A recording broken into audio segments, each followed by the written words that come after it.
really are an exemplary business owner, and we appreciate all of your leadership and energy. And please join me in thanking Scott.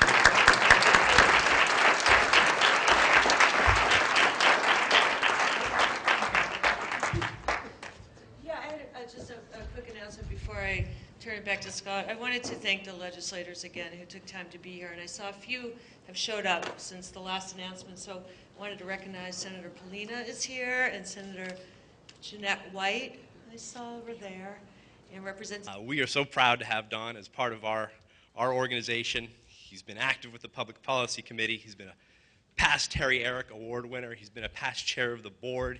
He's been highly engaged in our business community. He's been very much in the dialogue on healthcare reform. He's tackled issues like e-waste and a litany of other items where Don has utilized his success and his position as a business person to engage in the community here. And that's what this conference is all about. It did not take us long when we settled on our theme. We were kind of batting some names around here and there, and someone said, Don. And the conversation was over. Pretty much. So please join me in welcoming Don Mayer, our keynote address for the day.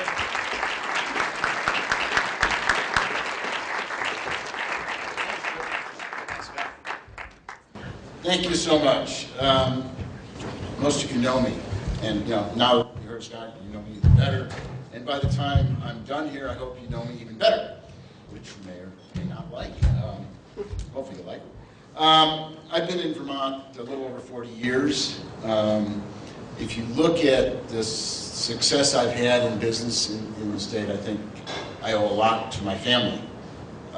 Most of my businesses I started in my living room, expanded to the garage, to the den, and eventually my wife would say, well, really we need to get these boxes out of the bedroom. Could you find a place to run your business? And that's happened 2 or 3 times for me. And without that support, I don't think that any of my businesses would have been successful. And the other part of my family is my son, Happy. And I know many of you have met Happy. He started the brains behind the operation. I must be the face. I don't know what that says for our organization. But Happy and I have been doing business together since he was about 10. And our first business was, remember those little 3.5-inch diskettes you used to put in your computers? Well, we found a source, to buy those in bulk, and then we put little ads in, and we would ship them out. And then that was a company that was called Brainwares. And, it was pretty interesting because, we sold 100, and then we sold 1,000, and then we sold 10,000, and then, customers started coming to us and said, well, maybe there's something to do there. I want to talk a little bit about small dog electronics, but I want to talk to you about my journey to small dog electronics.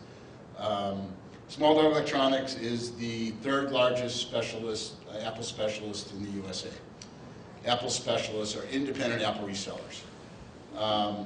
It's pretty amazing in a state of 600,000 people that we're bigger than many Apple specialists around the country in states with much higher population.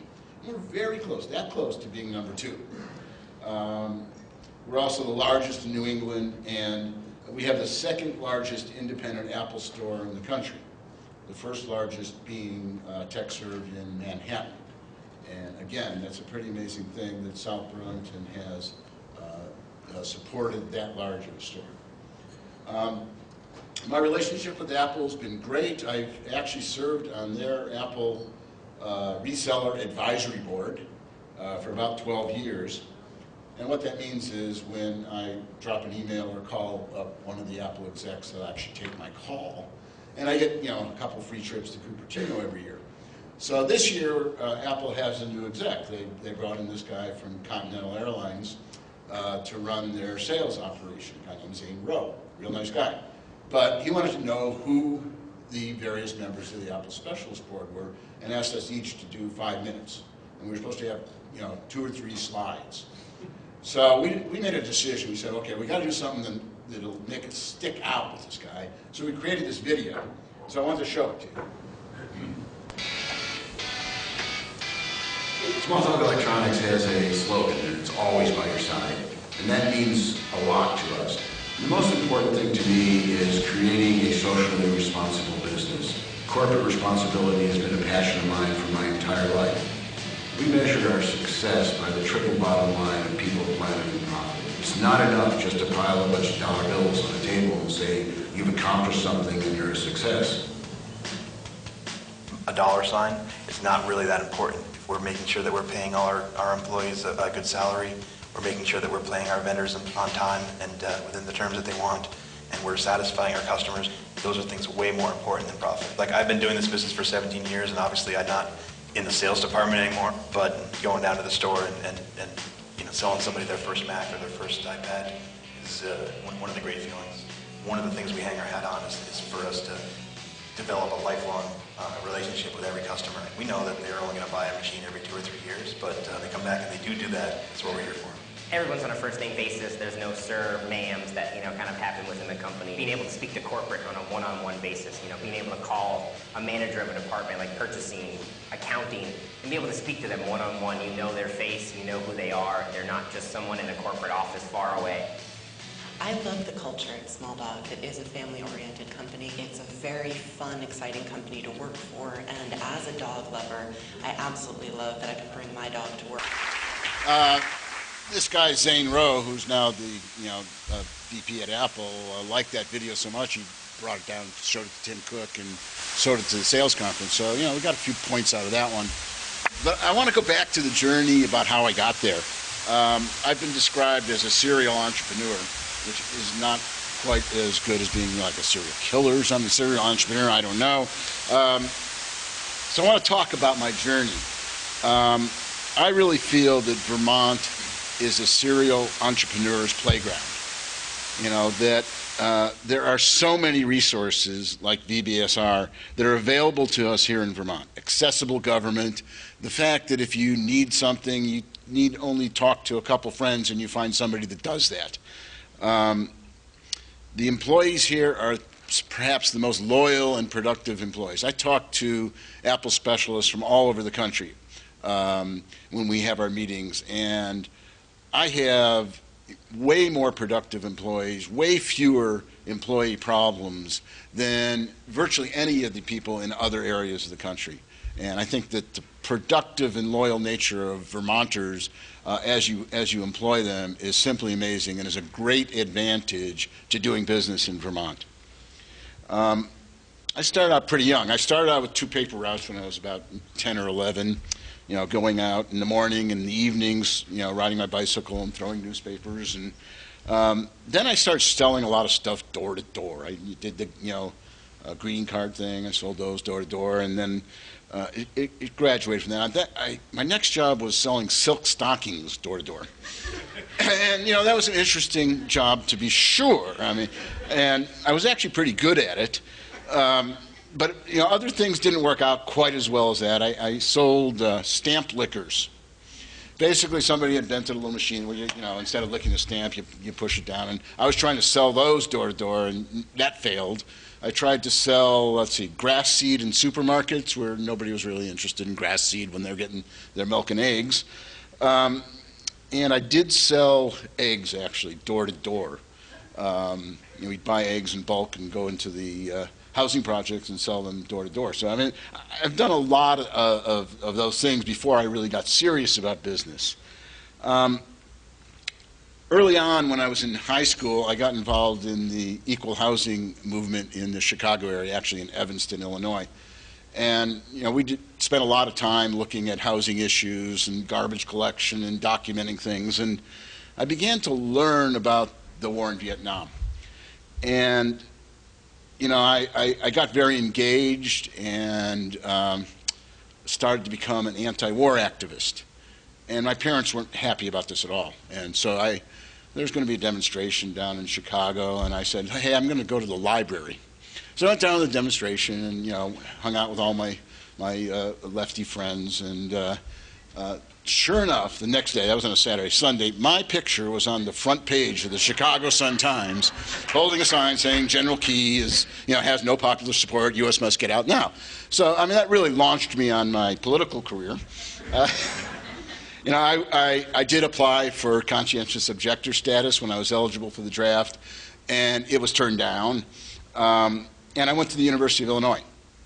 And when I got there, I found myself in a lecture hall with about 600 or 700 other kids, looking at a television monitor of a teaching assistant presenting a lesson. I'm sitting there going, well, this doesn't really resound in terms of what I was looking for in terms of an education. So I started working against the war with all of my time. I became a draft resistor. My wife was at that point 8 months pregnant, and I turned my draft card in a public demonstration with 2 other courageous young men. And because of that protest, I was reclassified in order for induction. So I was sort of waiting, for the FBI to show up at my door at any time to take me away, but they never did. I went out to California because that's where a lot of the action was happening. I show up at the draft resistance headquarters, and they say, "Get out of here! We're about to be raided." And so, I'm in this place where, 3 of us turned in our draft cards, and we thought it was a great thing to do. But out there, 10,000 people turned in their draft cards, and so, we had a paradigm shift. In California, I was still being an entrepreneur. I lived in Berkeley and Oakland, and I started this store called the Telegraph Avenue Liberation Front, which was basically a little store, a consignment store. But it became this sort of hub of new ideas, and people would hang out there and talk about stuff. And it was really the birthplace of what became People's Park in Berkeley, where right behind that store was a vacant lot that was owned by the university. There was, a fairly dangerous place. It wasn't fenced, and there were broken bottles and, shady characters hanging out. And so the community decided, well, let's just make it a park. And you probably know the rest of that story, where Ronald Reagan decided he didn't want a park. But that was a turning point in that the reaction to the creating of that park was basically a police crackdown that was violent in nature, where people got killed, people got shot. And my wife, in her infinite wisdom, said, "I'm moving to the country. Let me know when you want to come." And, it took me about 3 or 4 months, and I said, yeah, I think I've got to get out of here too. So I moved to the country, moved up to the foothills of the Sierras. And, I made a living cutting firewood. And back, in California, the trees are pretty big. And I had this, I had a chainsaw with about a, 3-foot long bar on it. And when eventually I decided to move to Vermont, everybody looked at my chainsaw and said, what are you planning on that thing? I had another child by then in California that was happy, and I decided that it was time for me to go back to school. Well, I had this draft thing hanging over me, and I would frequently call the FBI because I wasn't a draft dodger, I was a draft resistor. So I was trying to ask them, "Hey, you guys looking for me?" And they would always say no. And this time I called because I applied to Goddard and been accepted, and I wanted to make sure I was clear. So. This time I called and they say, "Where are you right now? How can we get a hold of you?" And literally a week later, I got a second draft notice. I was drafted again and refused induction again. And, it turns out what had happened was that the Reverend Philip, I forgot the name, Berrigan, thank you. Had poured blood on my files in the Evanston Draft Board, and so I had been lost in the system until I actually called them up and said, "Hey, you guys looking for me?" So I had to go back, I had to go down to the same induction center, refuse induction again, talk to the FBI again, and then about a month later, the law that had resulted in my being drafted because of my protest of the war was declared unconstitutional, so that whole case ended up being dropped. I was very lucky.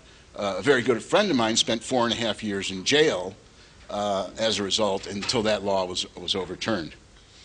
So I decided to go to Goddard, and so I arrived with my camper and my 2 kids and dogs, and I go to Goddard, and they say, "Well, what do you want to do? What's your plan?" I said, "Well, I think I want to be a teacher." So they said, "Okay, great. You want to be a teacher? Here's the new school up in Plainfield. We'd like you to go spend some time up there." So I spent some time up there and decided that my 2 kids, dragging on me and asking me a million questions was enough. I didn't really want to spend all my time with little kids. So I began looking for something new to do. And this was in the 70s, and the energy crisis was pretty severe. Jimmy Carter had just been elected. I was living on a small place in North Wolcott, didn't have running water, didn't have electricity. We used wood stoves to heat our hot water. And I started playing with renewable energy. And I started out by making methane digesters and boiling tea for my class. And then I started getting interested in wind energy. And I discovered that there was a vibrant wind energy industry in the 30s and 40s. And there were a bunch of old wind turbines out in the Midwest that actually stood the test of time. So I met a fellow who was one of my teachers, which is Dave Sellers, who many of you may know. And Dave basically became my mentor and encouraged me to follow this pursuit. So I spent the next 3 years at Goddard actually following that pursuit of learning everything I could about wind energy, going out to the Midwest, getting wind turbines, and plotting and planning to start what became North Wind Power Company, which is now Northern Power Systems. Actually, our first name for that company was Almighty Power Company.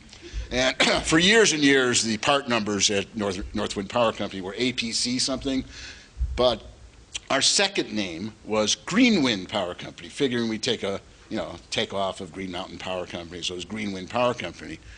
But I got a call from somebody in Australia, and they said, you might want to consider changing your name, because down here, Green Wind is actually, expelling gas. And so it became North Wind Power Company at that point, and later Northern Power. About this time, the Department of Energy was putting a lot of money into renewable energy and wind energy in particular, and some fellows from DOE came up to us on a farm in Wisconsin and said, what do you guys think we ought to do with all this money? And we said, well, you should have a design competition, get the best ideas for wind turbines, and fund those that were the best. And so they did exactly that, and to our surprise, we won one of those contracts. And this actually ended up making North Wind Power Company a real company.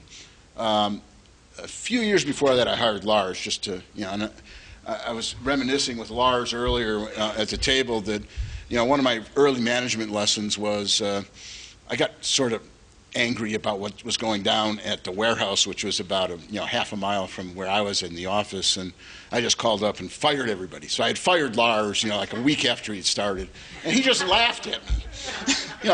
And he was working for for a long time after that. It was a difficult time. We were clearly ahead of our time with regard to wind energy, but we had amazing resources here in Vermont. Dave and I went to the SBA because Dave happened to know someone at the SBA in Vermont. And we said, look, we want to borrow $50,000 and we want to go to the Midwest and we want to buy a bunch of rusting wind turbines and towers. And they looked at us and laughed a little bit. And we talked about it some more and we ended up actually getting that loan. And that sort of funded the start of the company. We also, later on in the company's development, were able to use the Vermont Economic Development Authority, VEDA, to build a facility in Waitsfield to house our company.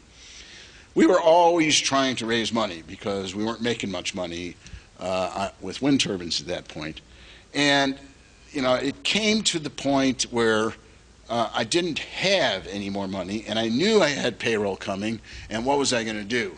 And I had a habit that I had developed early on in my business career, which was to hand out paychecks in person and thank someone for their work. And so I didn't have payroll. All I had was the handshake. And so I went down to the factory floor and I said, look, guys, I don't have your payroll. I have this handshake. I'm going to work really hard to get you your pay, and I hope you guys will hang in there. And to a person, they did for 4 weeks. And, it meant something to me that our commitment to our employees was that strong, that their commitment to us was that strong. One of the things I've learned here in Vermont that is if you want a good job, and you can't work for anyone else. You got to make it yourself. And so that's what I've done, and that's why I'm a serial entrepreneur. But I've also learned that when you come to the point where you're hiring employees, that there's no reason those employees shouldn't enjoy the same type of work environment and workplace and human-oriented workplace that you would like for yourself.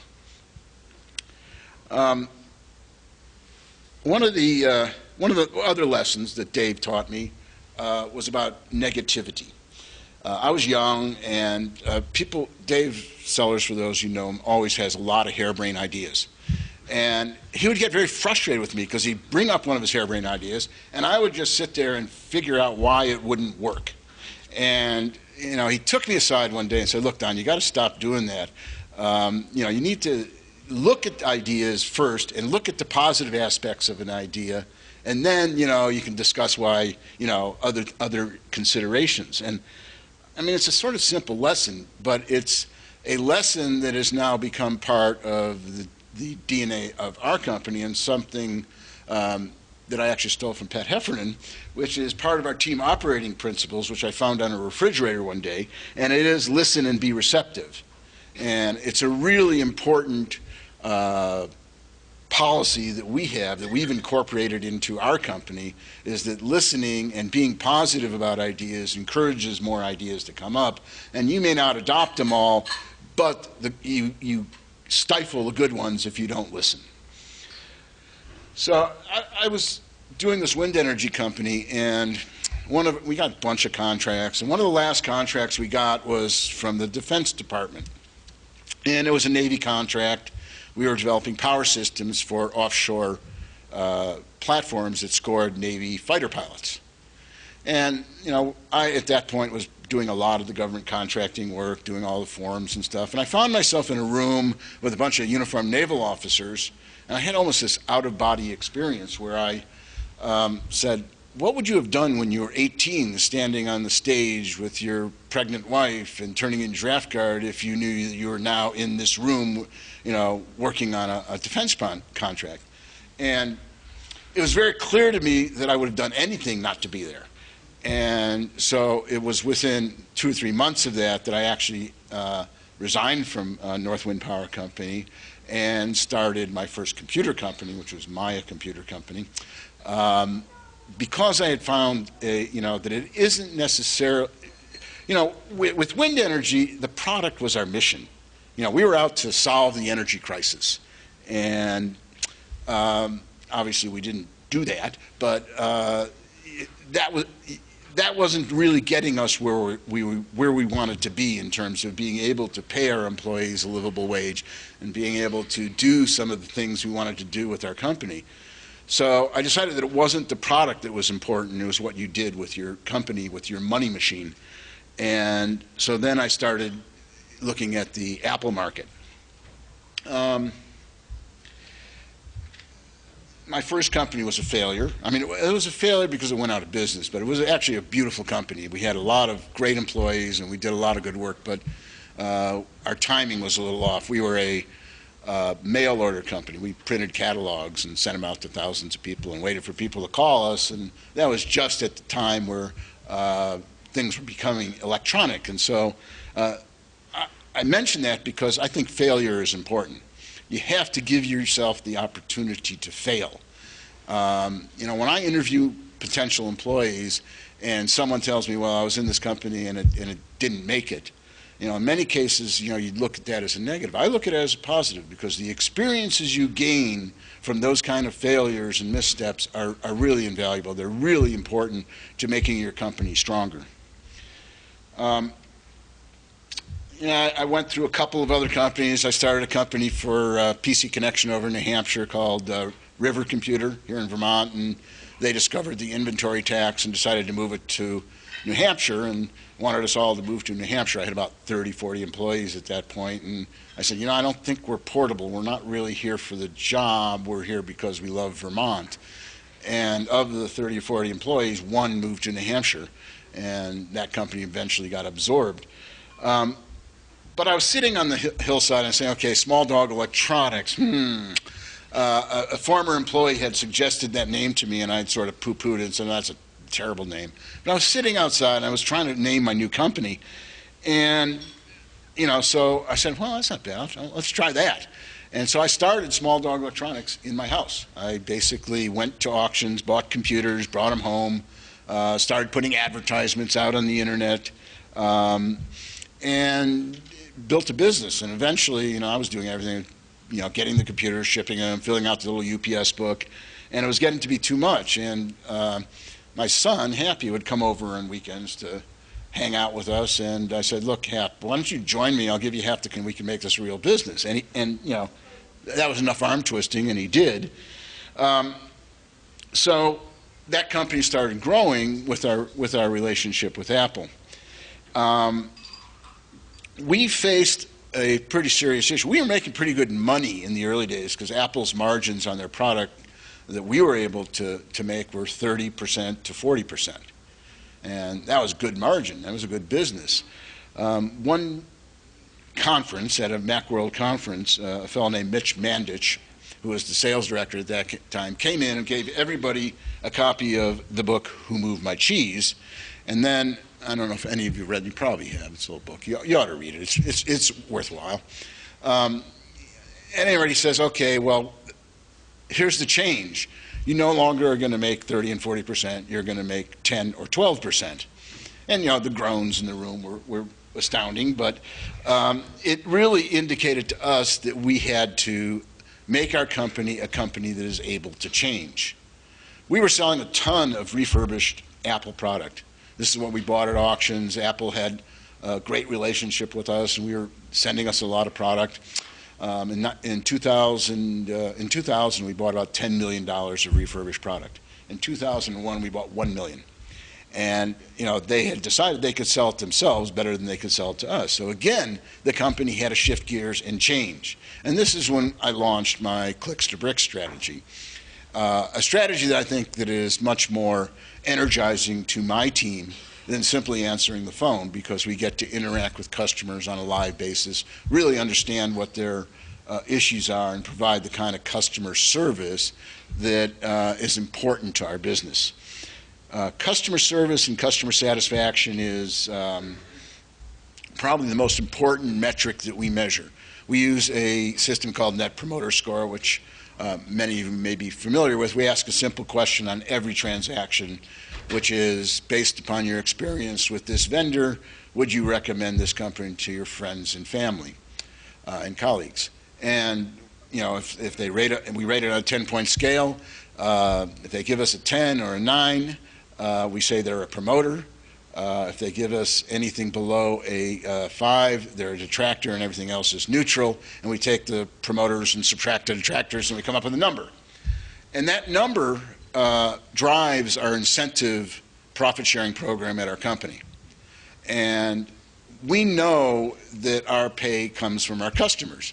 So customer satisfaction becomes the most important parameter in terms of measuring your customer success.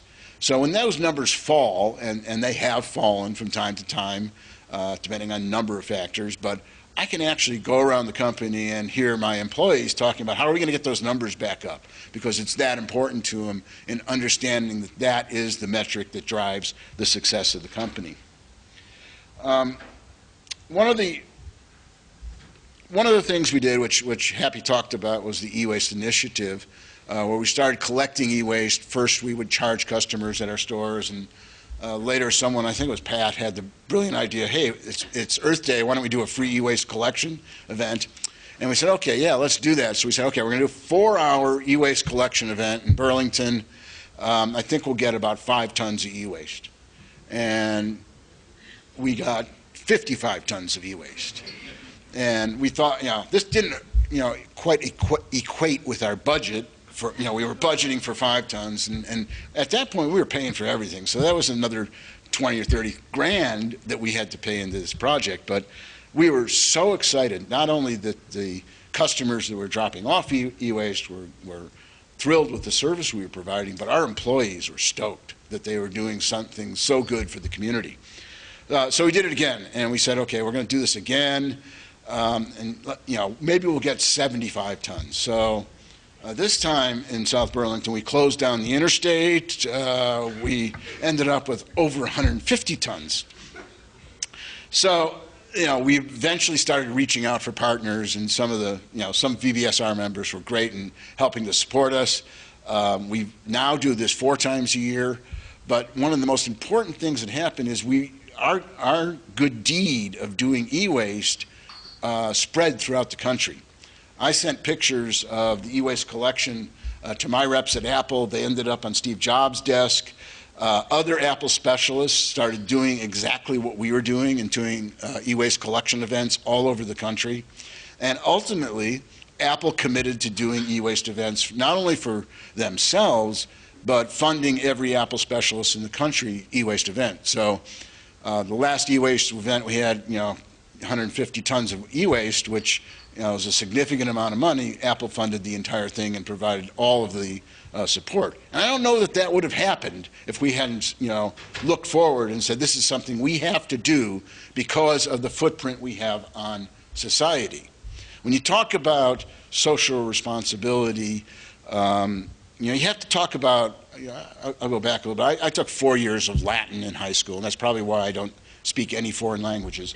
But you look at the word incorporate, and so when you start a business, you incorporate. Well, incorporate means in Latin to form a body. So you form a body in society, and what I tell my employees all the time is that body that we have formed in our society has a much greater impact than any individual. That we have a waste stream, we use energy, we are intimately involved in people's lives in terms of their wages, in terms of health care. And so with that footprint comes a much greater sense of responsibility or obligation. And I'll break down responsibility as always, the ability to respond. And we want to make sure that we always have that ability to respond to our obligations to society based upon what our impact is there. I bring this up because one of the things we decided to do in face of these declining margins is to start importing accessories for our Apple products from China. And so I went to China. And I went to a trade show, and I found, I was going to start out with cables. So I imported a bunch of cables, and it turned out that one of the cables, it was a USB cable, was bad. And I bought a few thousand of them. And the salesman at that company said, I'll go talk to the boss and see what we can do. And so he comes back sheepishly and says, the boss won't do anything. And then he says, but I will. And this young man, who was about 23, 24 at the time, and was making probably $30 a month, took his own money and bought me replacement cables. So he and I got talking. We chat to this day late at night because we're 12 hours different. And he's great. He's a big basketball fan, so we talk about basketball a lot. But we also talk about business. And he left the cable company right after that. And I said, look, I'll buy all my stuff in China from you, and you can be my sourcing agent if you start talking about business in a socially responsible manner. That when you go sourcing from me, I'm obviously interested in the price and the quality of the goods, but I'm more interested in how is that company treating their workers, what are the conditions in those factories, and when I come, I want to talk to the employees of these factories. So I've been to China a dozen times now, and every time I go with my friend Simon, who has gone from having a little office in his home to now having a factory in Dongguan. And we go to these various companies, and we talk not only to the managers, but we talk to the employees to assure ourselves that we're having an influence on the manufacturers and our suppliers in China. There's an interesting phenomena going on in China, which is that there is a new generation of young entrepreneurs starting businesses that they generally have worked for another company and see that their bosses are making a lot of money, and they're actually making the money for the bosses and only getting paid $30 a month. And yet, because of the internet, that market is accessible to them. And so there's literally hundreds and thousands of these young Chinese starting their own businesses and being very successful at it.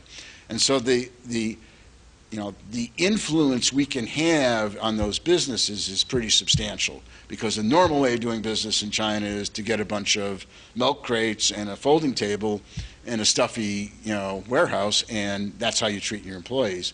But you can make a difference by engaging with them and saying that we're only going to buy from you if you do these things. Apple does it to even a greater extent on a much larger scale, but I know they've had hits in the press in the past, but I think that Apple does more for social responsibility and working conditions in China than literally any other company. When I started out in business at Northwind, I could buy health insurance for my employees and their families for about $1,500. And we paid for it all. And when we interviewed employees and told them we had health insurance, it was sort of, oh, yeah, okay. I mean, no one was really excited about it. Fast forward to now, when I interview an employee and say, yes, we have a very strong health insurance program, and right now we pay 90% of an employee and 75% of their family, their ears perk up, and we get into the details. How much is the deductible? What are the copays? People understand now that this is a huge benefit. And my cost is about $15,000 for a family now, not $1,500. And that's the reason that I've been engaged in healthcare reform for a couple of decades. I don't believe that our push in Vermont for healthcare reform and the move to single payer could have happened without VBSR being the business support that was necessary to make this happen. I think without business support, it would not have happened. Businesses can be a positive force for change. VBSR is the voice of business for that change.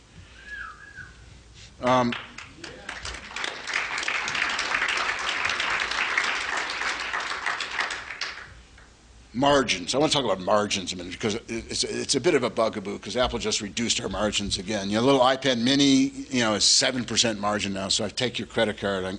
I don't make much, but I think it's a challenge to us at VBSR that it is a lot easier when you are very profitable and working on high margins to have a commitment to people, planet, and profit than it is if you're struggling with low margins.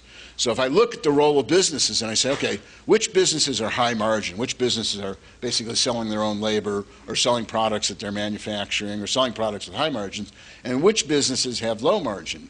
And you look at industries like the grocery industry or the corner store or the local garage, all working on very, very low margins. I think the challenge to VBSR is how do you reach into those businesses and show them that they are also socially responsible businesses? And in fact, many of them here in Vermont are. It's not a question of you need to change what you're doing. It's a question of recognizing what you are. Now, I'll give you an example. I have a friend who used to be an employee, used to run my service department, named Troy Kingsbury. And Troy left the company to buy the Village Grocery in Waitsfield. And immediately he started doing things for the community and became the community center. He renamed his gas station the Giving Gas station, and we joked a lot about that. But basically he gives a penny for every gallon that he sells to a charitable cause. He's also a stock car driver, and he has a program called Race to Read. And so he goes to local schools and challenges the kids that if they commit to reading 15 books in summer, they get to sign his race car. And I mean, this is the kind of community involvement and socially responsible practices that even these low margin businesses can do. One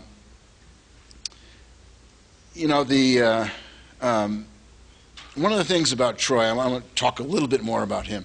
In the early days of Small Dog, Happy would come to me and say, Dad, you got $10,000 to give away at the end of this quarter, find some charitable organizations to give it to. And I'd have like 3 days to do that.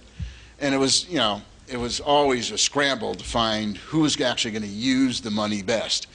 And Troy and I would be the first ones that would come to work, and one morning over coffee he said, wouldn't it be great if on our website we could allow customers to make charitable contributions? And I said, that's a great idea. What if we actually match those contributions? So we implemented that program, and it ended up solving my problem of what do I do with that money, but it also made it so that our customers were directing our charitable giving.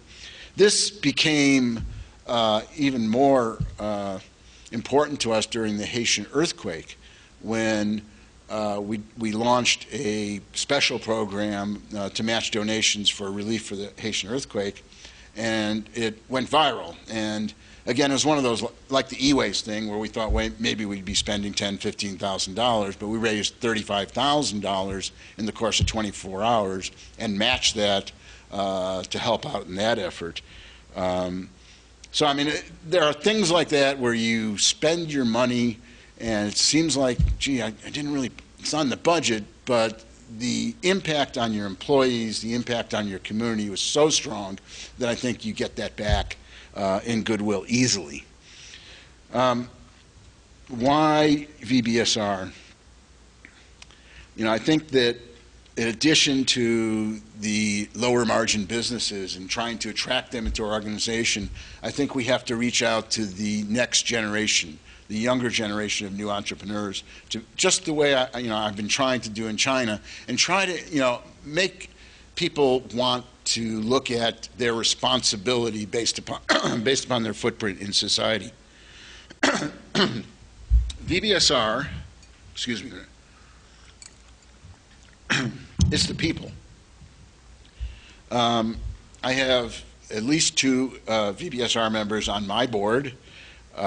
My lawyer, actually, a couple of my lawyers are VBSR. You know, the older you get, the more lawyers you get. I think,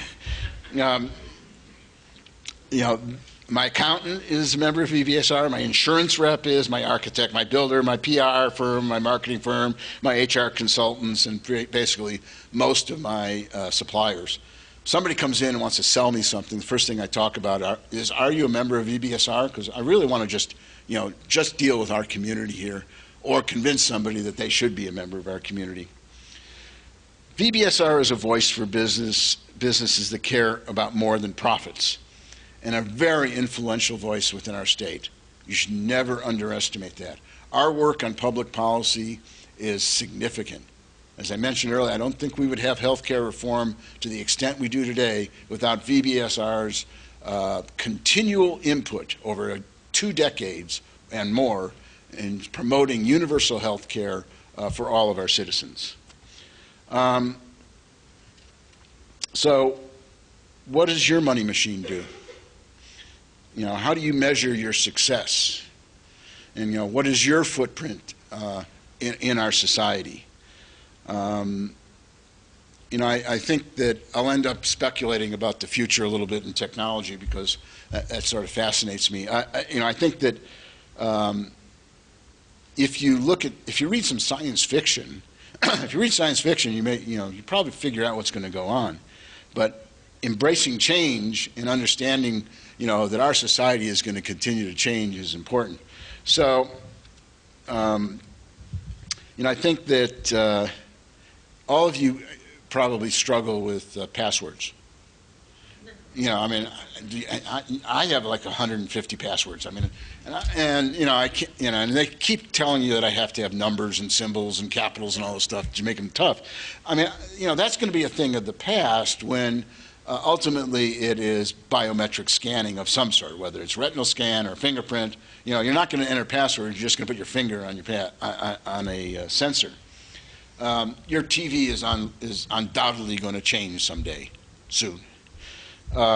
Payments. We're behind the rest of the world in terms of mobile payment systems. Most places in the world use, hold your wallet or your purse up to a sensor and it's taken out of your bank account. That's barely here. I think you're going to see, your car, very much incorporate technology, incorporate the internet.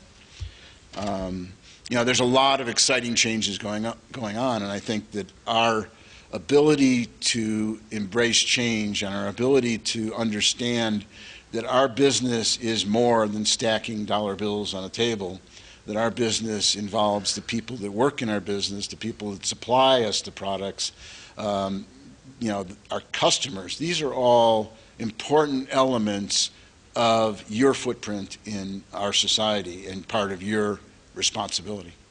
So thank you very much. Really a pleasure to be here. I'll take any questions.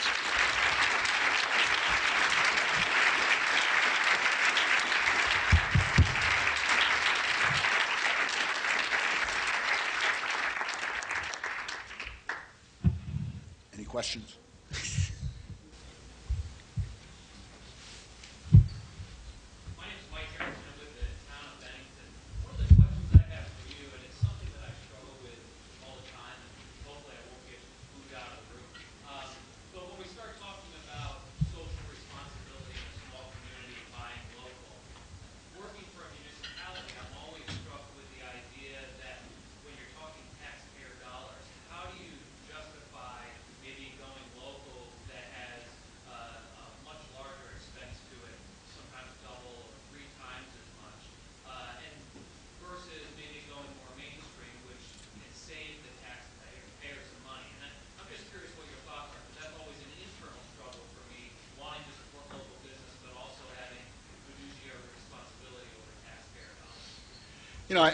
Obviously, it's something all towns struggle with, and we struggle with it ourselves. I mean, going to China. The reason I go to China is because the products there cost, a tenth of what they cost here, due to labor rates. But your dollar spent in your community with a local vendor stays in your community. My dollar that I send to China stays over in China. And I think that that's probably the most important aspect of buying local that you can have, that you're supporting your citizens in your town or in your neighboring towns, and those dollars are going to be spent again and again in your community.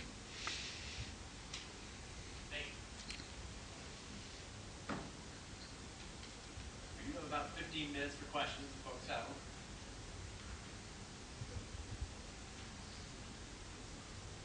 Cool, no questions. You've been a member of VBSR from the very early onset. You give us, from your perspective, some of the changes that you've seen, not only in the organization, but in the state due to VBSR's involvement. Well, when I got involved, I had a meeting with Jane Campbell, and I think VBSR had about 200 members at that point. And the organization had just done a mail order campaign. They basically sent out a bunch of brochures hoping people would become members. And we looked at it and said, okay, how can we build our organization? And I think the answer was we had to appeal to a broader segment of our population. I think that VBSR did a number of things, including bringing into our organization, onto our board, leaders from a number of high-profile organizations to help guide the organization. And we became much more high-profile in terms of our lobbying efforts. It was about that time that we hired our first full-time public policy person, and we were very active in the legislature on issues of wages and working conditions and health care back then as well. And so I think that as we gained influence by our public policy positions, I think that more and more companies became aware of who VBSR stood for. I know that when I was chair, I think we had about 300 members, and I challenged our director, Spence Putnam, to get us to 600, and he did that. And we're now, we've been up to as high as 1,200 or 1,300. So I think that, we're growing not only in membership, but we're growing in influence. No longer is VBSR considered, the crunchy granola hippies. We're considered a serious business organization, and every legislator and every member of our government has to look at us with respect because of the, you saw the statistics that Andrea put up there, that 15% of the workforce, I forget what the number is now, but maybe $5 or $6 billion or more of commerce in our state. This is a strong, strong business organization we have here, and it is a business organization, and we've tried to keep that focus very apparent while we keep our commitment to our mission of a multiple bottom line in terms of measuring the success of your company.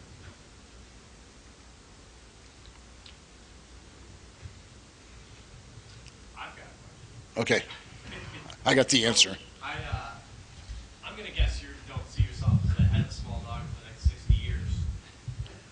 What's your thinking of how you're going to preserve what is uniquely Small Dog through any sort of succession process? How are you going to preserve the values and that very unique piece that distinguishes you?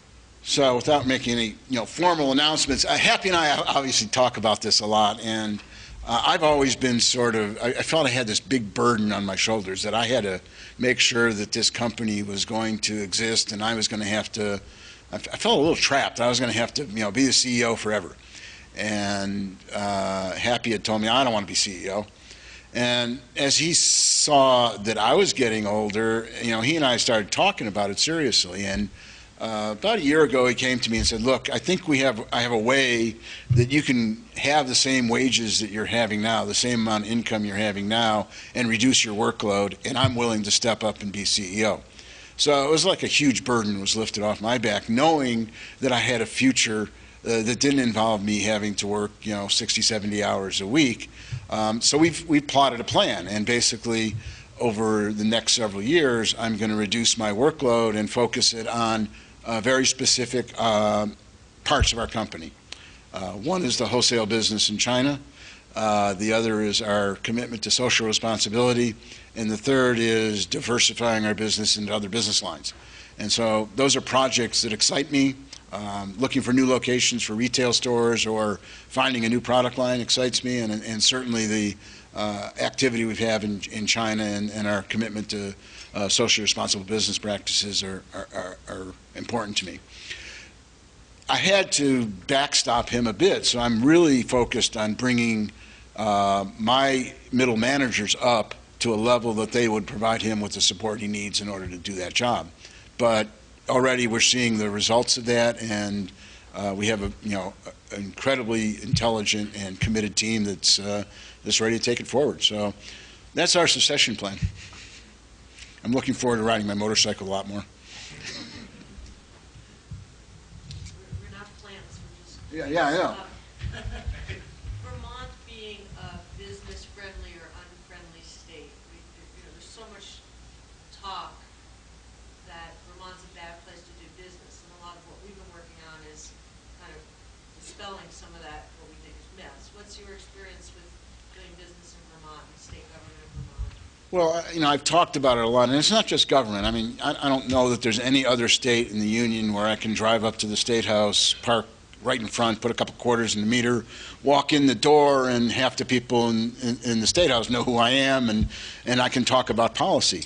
I don't know any other state where you can get to who you need to talk to as easily as Vermont. Our legislators give out their home phone numbers and want to talk to you.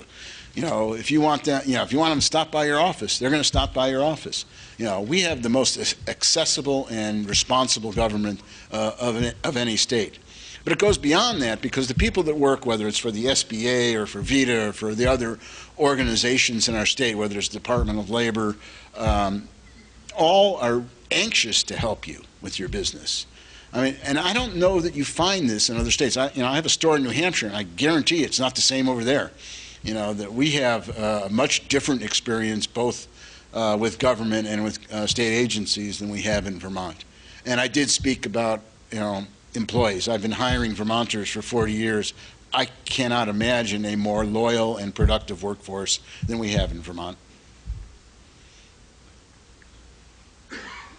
Yes?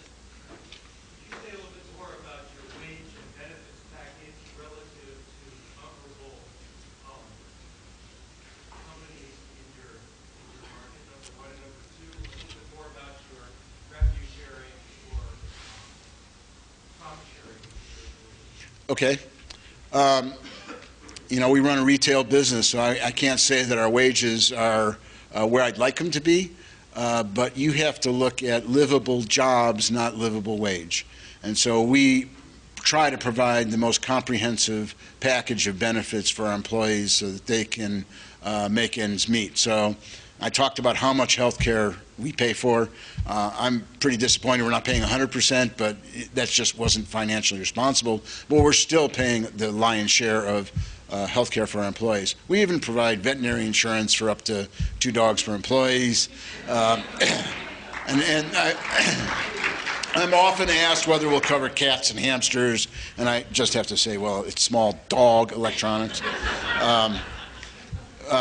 You know, our benefits package is very strong. And we do provide, you know, if our company is doing well, our profit sharing formula is a little bit complex, but we have several indexes. We have several KPIs, key performance indicators, for each department, and depending upon that performance, we're going to distribute a substantial portion of the profit that we make in bonuses on a quarterly basis. 2 of the most important ones are the Net Promoter Score, and that's 50% of the score for that bonus. We have a Green Index, which measures our commitment to reducing our energy load and our ecological footprint, and others, you know, relate to things like sales and things like that. Thanks a lot. You really are an exemplary business owner, and we appreciate all of your leadership and energy. And please join me in thanking Scott.